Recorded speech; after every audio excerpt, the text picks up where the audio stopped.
Hello बच्चों, चलिए प्रश्न को पढ़ते हैं। संक्रमण धातु आयनों के चुंबकीय आघूर्ण का परिमाण इसमें उपस्थित रिक्त स्थान इलेक्ट्रॉनों की संख्या पर निर्भर करता है। तो आइए बच्चों, मुख्य अवधारणाओं को समझते हुए हम इस प्रश्न को हल करते हैं तथा विस्तार पूर्वक इस प्रश्न के संदर्भ को समझते हुए रिक्त स्थान की पूर्ति करते हैं और इस प्रश्न के संदर्भ में व्याख्यानुसार समझकर उत्तर को जानते हैं। तो जैसा कि हम जानते हैं कि इस रिक्त स्थान में आएगा अयुग्मित इलेक्ट्रॉन।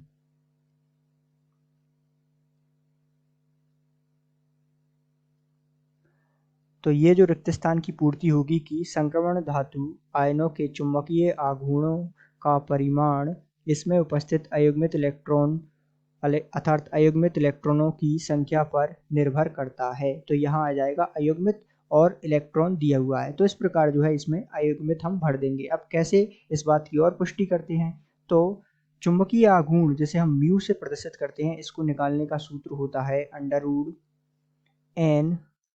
√n+2, जहाँ n होता है अयुग्मित इलेक्ट्रॉन की संख्या।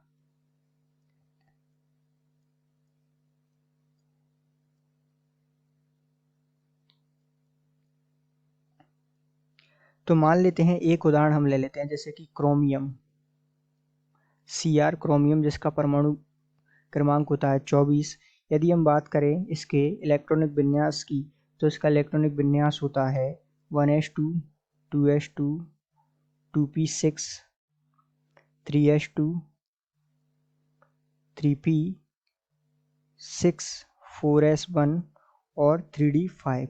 ये जो है इसका इलेक्ट्रॉनिक विन्यास होता है, जिसके बाहरी कोश में 5 और 1 6, अर्थात 4s में 1 और 3d में 5, तो 5 और 1 6 इलेक्ट्रॉन होते हैं। यदि हम इन्हें कक्षक में भरें तो ये जो है 4s कक्षक हो गया, और इसी प्रकार ये जो है 3d हो गया। अब इसमें हम भरते हैं तो इसमें आ जाएंगे 2 इलेक्ट्रॉन, अर्थात 1 इलेक्ट्रॉन इसमें आ जाएगा। फिर हम इसमें भरेंगे तो 1 2 3 4 और ये 1 5। तो अयुग्मित इलेक्ट्रॉन की संख्या कितनी हो गई, 1 तो इसमें है और 5 इसमें है, तो 6 अयुग्मित इलेक्ट्रॉन हो गए।